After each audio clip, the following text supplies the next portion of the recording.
Room 214 in the Applied Mathematics building at Stanford University was an intimidating space. Organized rows, a chalkboard impeccably clean, and a silence that made even the slightest sound from laptops seem like thunder. It was the first day of Advanced Calculus, a course known for eliminating the unprepared even before the first exam. Among the students, Jamal Richardson occupied one of the central seats, observing everything with an analytical gaze. Coming from Howard, a historically black university, he knew he was a minority there, but that was nothing new in his academic life. What set him apart was not only his background, but the absolute certainty that he belonged in that space, even if others did not share that conviction. Professor Margaret Whitmore entered the room with impeccable poise and a critical look that scrutinized the students as if she were separating wheat from chaff.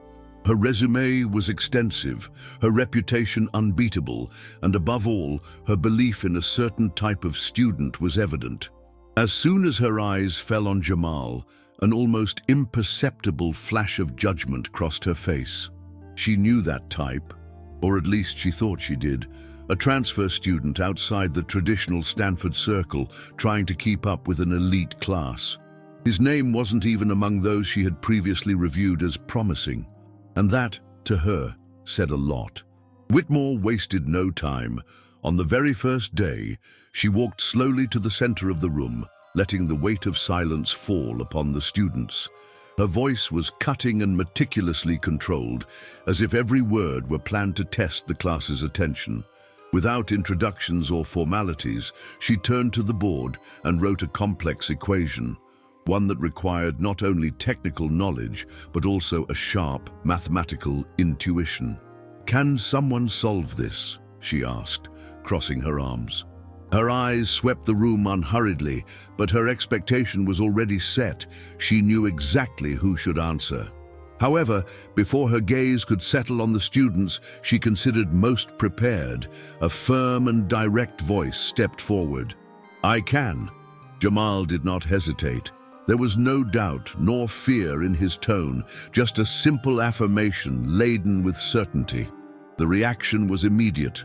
Some students exchanged quick looks, some showed genuine curiosity, while others, more accustomed to Stanford's competitive environment, seemed to enjoy the boldness of someone who still had to prove his worth. Whitmore, however, did not hide her surprise. She raised an eyebrow slightly, as if she were witnessing an experiment whose result she had already anticipated, but still needed to validate. "Then go ahead," she said, extending her hand toward the board. Jamal stood without haste and walked over, picking up the marker as if that scene had already been written in his mind. He observed the equation for a few seconds, just enough time to perceive what the professor expected. She wanted him to err, to get tangled up in front of everyone, to hesitate just enough to justify any assumption she had already made about him. But what happened next was not that. Without showing any nervousness, Jamal began to write on the board with agile, precise movements. His calculations flowed almost automatically, without hesitation, without the need to stop to check each step. The logic was clear in his mind, and his reasoning unfolded smoothly. The class watched in silence. The sound of the marker sliding across the board was the only thing filling the space, until, after just over a minute, Jamal placed a final period at the end of his answer and turned around. The result was correct. Not only correct, but presented in a clean and efficient manner, without unnecessary steps, without shortcuts that compromised understanding. He looked directly at Whitmore, waiting for her evaluation. She remained silent a moment longer than necessary, her eyes fixed on the board as if searching for an invisible mistake. When she realized there was nothing to correct, she simply nodded, pressing her lips together. "You may sit down." Deal. What should have been a simple initial test became a significant moment for the room. The air seemed different, as if something had changed in the dynamics of the environment. The students who had once looked at Jamal with doubt now saw something new, a worthy competitor, someone who was not there by chance. Whitmore, on the other hand, was not ready to accept that outcome so easily. If there was one thing she did not tolerate, it was being surprised by someone who wasn't in her predictions. So without giving much time for the impression to settle, she wrote another equation on the board. This time, a more complex problem, one that required not only technique, but creativity in its approach. "Let's see who can solve this one," she said, as if launching a veiled challenge. But everyone there understood that the provocation had a clear target. Jamal realized it, and he smiled. Jamal did not hesitate. He stood up again, ignoring the looks that now oscillated between surprise and expectation. He walked to the board with the same calm as before, picked up the marker, and began to work. But this time, there was a different detail. The problem required reasoning that deviated from traditional approaches, something that would normally lead the class to long discussions and frustrated attempts before arriving at the correct answer. Whitmore knew this. The challenge was designed to filter the best of the best, and yet Jamal maintained the same confident pace, analyzing the equation for a few seconds before finding the right path. He solved the problem in less time than anyone expected, using a method that not only worked, but made the process more elegant. When he finished, he dropped the marker into its holder and turned to the professor. This time, the silence was even more intense. The class did not know whether to look at Whitmore or at the board, where the correct answer was evident. Some students were already whispering to one another, acknowledging that something unusual was happening. Whitmore, for her part, maintained a firm expression, but her look was different. There was an unease there, a tension she tried to disguise. "Interesting approach," she said, forcing neutrality into her voice. But before she could continue, one of the students in the front row, clearly impressed, let out an audible comment. "That was brilliant." Others murmured in agreement. Jamal remained standing, calmly observing everything. He knew there was something bigger at stake here. It wasn't just an academic test, it was a silent struggle for recognition. Whitmore realized she was losing control of the situation. Her initial plan was simple: expose Jamal as a student out of his element, someone who shouldn't be there. But, contrary to her expectations, he not only overcame the challenges, but also captured the attention and respect of the class. That irritated her in a way she couldn't completely hide. Determined to restore her authority, she turned to the room and, in a slightly challenging tone, said, "If his approach was that brilliant, perhaps you'd all like to try something even more challenging." Then, without waiting for a response, she wrote a new problem on the board, a problem that few professors would dare to present without at least providing some theoretical context beforehand. Jamal looked at the equation and recognized the game that was being played. It was no longer just an academic test, but a desperate attempt to reassert a power balance. He crossed his arms for a moment, took a deep breath, and felt a surge of adrenaline course through his body. This was the perfect opportunity. If he accepted the challenge and failed, it would confirm the doubts Whitmore was trying to plant. But if he succeeded, it would prove once and for all that his talent needed no further questioning. So, without hesitation, he picked up the marker again. This time, the entire room was completely attentive. What would happen there would define much more than just a math exercise. The first strokes on the board were slow, but not out of hesitation. Jamal was organizing his strategy. He knew that the equation before him was not only difficult, but intentionally designed to confuse. It was the kind of problem that required vision beyond the obvious, a combination of technique and creativity. The entire room watched in absolute silence, eyes fixed on the calculations beginning to take shape on the chalkboard. As he progressed, some expressions started to change. Even the most advanced students noticed that something unusual was happening. Jamal was not only solving the equation, he was deconstructing it, finding a path that transformed an arid problem into a clear logical flow. Whitmore crossed her arms and kept her gaze fixed, but her discomfort was no longer unnoticed. The way she pressed her lips, the slight tension in her jaw. Everything indicated that what she was seeing was not what she expected. When Jamal finally put a final stroke to his answer, the impact was immediate. There was something almost unbelievable in the way he had solved the problem. It was elegant, precise, and unexpectedly efficient. For a moment, no one moved. The marker rested on the edge of the board, and Jamal turned to the class, not to show off, but to absorb their reaction. He knew he had won this game, but he wanted to see to what extent Whitmore would acknowledge it. The silence was broken by a discreet noise, the sound of a chair moving slightly as a student in the back row shifted, trying to disguise the impact of what had just been witnessed. Others were still processing what they had seen, mentally reanalyzing every step Jamal had taken, and then came the confirmation.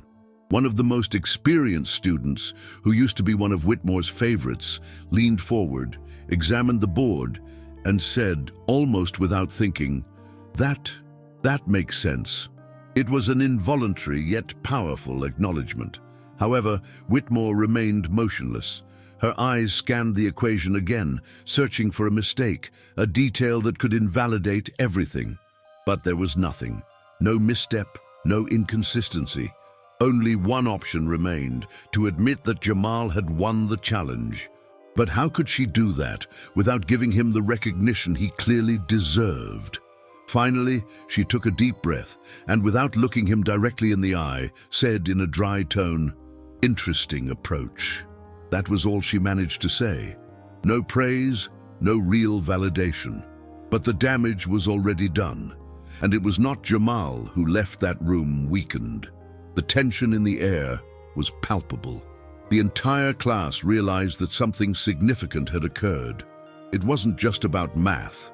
It was about who had the right to occupy that space without needing to prove their ability at every moment. Jamal remained standing for a few seconds, assessing the situation. He knew that if it had been any other student, someone Whitmore already saw as promising, he would have received direct praise, perhaps even a recommendation to advance in his studies. But for him, all he received was a cold, almost reluctant acknowledgement.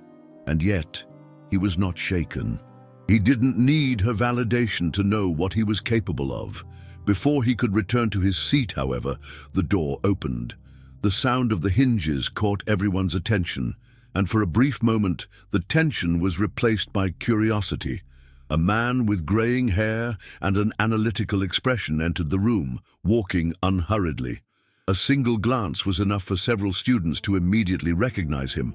Dr. Adler, a renowned professor from MIT, whose presence there was far from ordinary. Whitmore recognized him too, and for the first time that morning, her expression shifted to something close to discomfort. Without wasting time, Adler directed his gaze to the board, examining the solved equation. "Who did this?" he asked, his voice firm yet curious. And before Whitmore could answer, one of the students pointed to Jamal with a simple nod. "Doctor."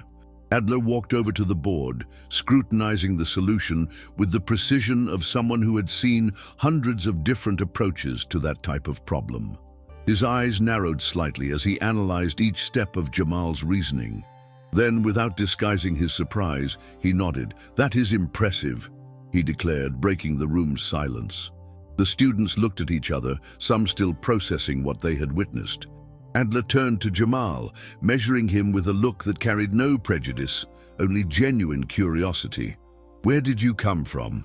The question was neither rhetorical nor condescending. He truly wanted to know. Jamal, who until that moment had maintained an unshakable posture, realized he was facing someone who saw his talent before anything else. "Howard University," he replied, keeping his gaze fixed on the professor. Adler smiled slightly, as if he had just discovered something rare. "Howard, huh? Well, they lost a great talent." Then he put his hand in the pocket of his blazer and pulled out a business card, extending it to Jamal. "If you're interested in broadening your horizons, come talk to me. MIT always has room for brilliant minds."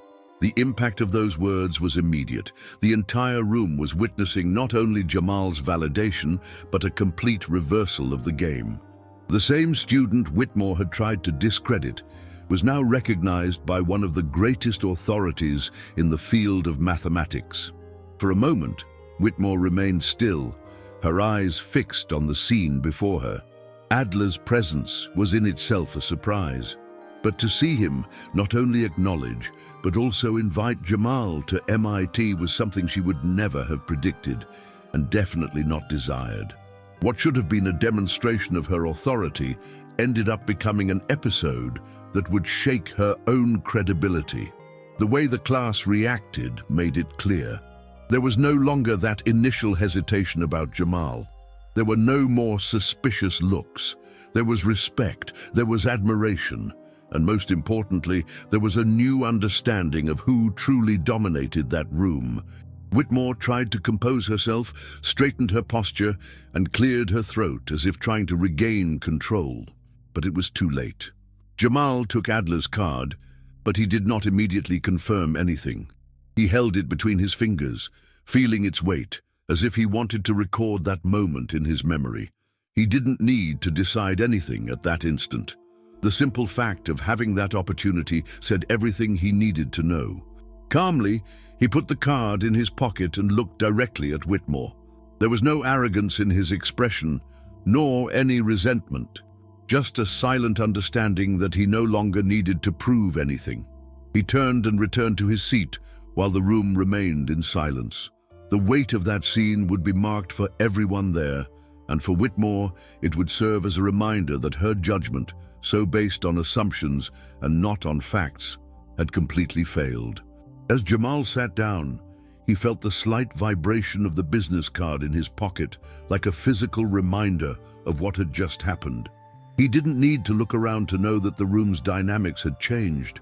He was no longer the transfer student from Howard, viewed with suspicion, but the student who had dismantled all the expectations imposed on him.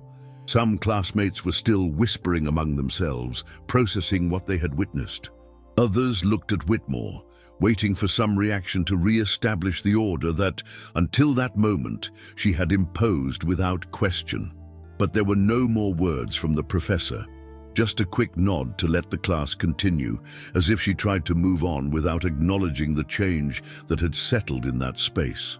At the end of the class, as the students gathered their materials, Jamal remained seated for a moment, absorbing everything. He didn't need formal validation from Whitmore, nor a public retraction. The truth was already clear, and everyone there had seen it with their own eyes. He got up, grabbed his backpack, and left the room without haste, feeling the weight of the door closing behind him. Outside, he took a deep breath and looked at the card again. Adler's proposal was tempting, but it wasn't the offer itself that mattered. What really counted was what it symbolized, a future where he would no longer have to fight against assumptions to be recognized. With a half smile, he put the card back in his pocket and moved on. He knew that wherever he went, his talent would speak for itself, and this time there would be no one to doubt it.